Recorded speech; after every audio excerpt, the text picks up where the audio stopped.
Nós temos aqui a Rinalva Santos. A Rinalva Santos, ela nos pergunta o seguinte: doutora, a budesonida formoterol demora para fazer efeito, começar a usar ontem e tenho arritmia, pode usar assim mesmo? Ela está falando justamente daquela medicação que é a junção do corticóide inalatório, que é a budesonida, e o formoterol, que é o broncodilatador de longa duração. Assim, é uma medicação amplamente utilizada, já consagrada, que pode e deve ser utilizado para o controle de pacientes asma, tá? Principalmente aqueles pacientes que têm quadros mais complexos de asma, não aquela asma leve, intermitente, mas aquela leve, aquela asma mais complexa.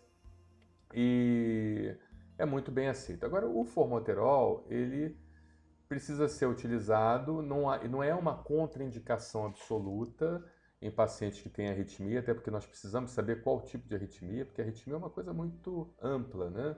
A arritmia cardíaca, por exemplo, eu eventualmente tenho extrasístoles. Eu, praticando atividade física, tenho uma ou duas extrasístoles assim muito esporádicas. Isso é um tipo de arritmia, mas uma arritmia benigna, né?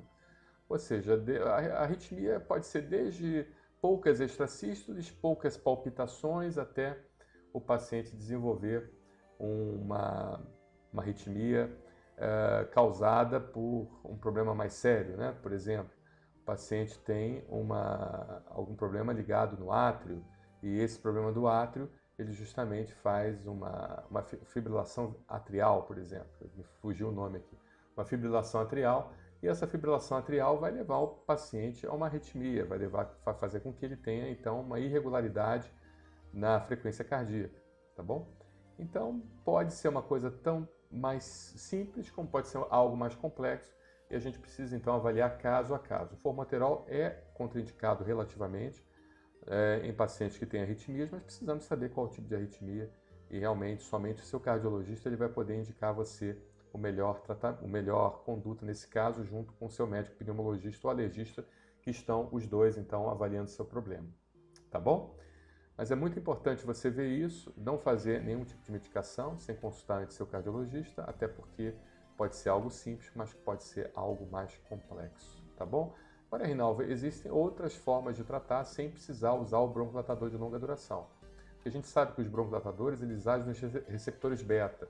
Os receptores beta, eles estão contidos no brônquio e também no coração. Eles aumentam a capacidade do brônquio, aumentam o calibre do brônquio, fazem com que o brônquio, então, tenha uma capacidade melhor de captar ar, mas ao mesmo tempo eles podem ir para o coração através do seu receptor beta e estimular, então, a frequência cardíaca. Então, por isso que é o grande problema dessa questão. Agora, existem outros medicamentos, você pode utilizar a monoterapia com corticóide inalatório, caso a sua asma ela seja classificada numa asma que dê somente para utilizar, pode fazer até os anticorpos monoclonais, por exemplo.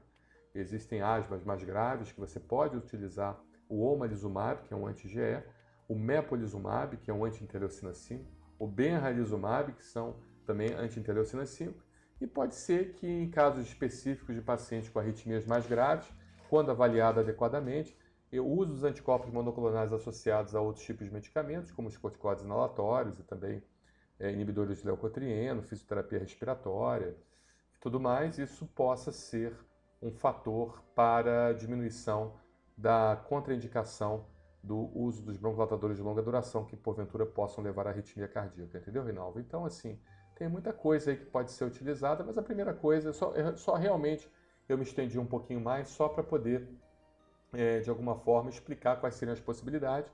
Mas o que você precisa fazer, a princípio, é saber qual arritmia cardíaca você tem e, a partir dali, a gente entender qual seria a melhor conduta terapêutica nesse caso, tá bom?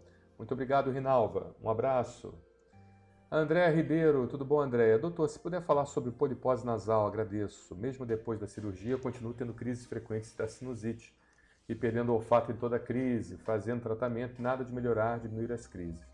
Polipose nasal, perda de olfato, é um assunto que não vejo ser falado pelos otorrinos. Gostaria que o senhor explicasse sobre esse tema. Então, André, nós temos inclusive uma playlist sobre polipose nasal.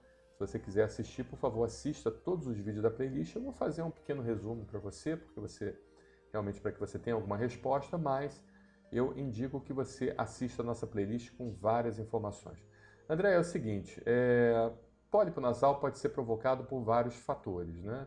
Um processo alérgico crônico, constante, sem melhora, sem tratamento adequado, pode levar ao aparecimento dessa protuberância da mucosa nasal, chamado pólipo nasal. Esse pólipo nasal, por sua vez, ele pode, então, levar à obstrução da drenagem das secreções dos seios da face. Por isso que o pólipo nasal, ele dificulta justamente a respiração. Primeiro que ele causa essa dificuldade da drenagem das secreções dos seios da face, também a dificuldade de você respirar o ar, né? Porque ele acaba criando uma barreira que dificulta, então, você inalar aquele ar adequadamente.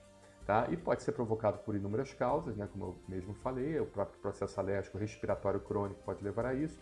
Agora, um problema que é muito pouco falado e que acaba acometendo muita gente sem saber, é justamente a doença respiratória exacerbada por anti-inflamatórios. Na minha época, quando eu aprendi, já faz bastante tempo, não vou dizer que senão vocês vão fazer o cálculo da minha idade, mas na minha época a gente aprendia como doença respiratória exacerbada por aspirina, que a gente achava que era somente a aspirina que provocava isso. Mas hoje a gente sabe que são os anti-inflamatórios, chamados anti-inflamatórios não esteroidais, podem levar à polipose nasal de repetição. Tem algo que você precisa ver, até porque você pode estar sensibilizado a algum anti-inflamatório, mesmo você não fazendo uso desse anti-inflamatório, a sensibilização ela pode permanecer por anos. Por exemplo, você fez um uso de uma aspirina ou uma sequência de aspirinas há 5 anos atrás, e mesmo assim pode haver uma sensibilização em decurso no seu organismo, mesmo você não fazendo uso da aspirina mais, e essa sensibilização, por sua vez, levar à polipose nasal.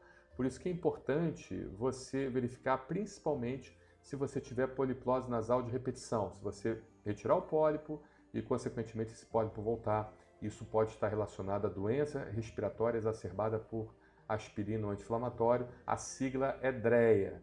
Tá? Então, como é que se faz o diagnóstico? Através da provocação, isso quem faz é o médico alergista em ambiente hospitalar, e também o que se faz caso o diagnóstico seja feito, até porque você não tenha novas poliposes nasais, é justamente a dessensibilização com a própria aspirina. Se faz a dessensibilização com a aspirina para que você então fique não mais sensível a essa substância e não tenha mais essas crises de pólipos nasais de repetição.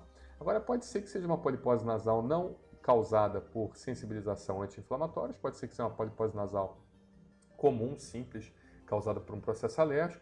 E o que estaria faltando para você, André, seria então o uso de um tratamento mais adequado para a alergia, que é a imunoterapia dessensibilizante. As vacinas dessensibilizantes para o processo alérgico, a vacina antialérgica, ela realmente é um tratamento muito bom, é um tratamento que muda a história natural da doença. A vacina antialérgica, ela ensina o organismo a não ter mais o processo alérgico, ou seja, pode ser que você esteja precisando de uma imunoterapia específica, você faça testes alérgicos e a partir dali, identificando os alergenos, você consiga então tratar adequadamente, dessensibilizando seu organismo. Tá bom, André?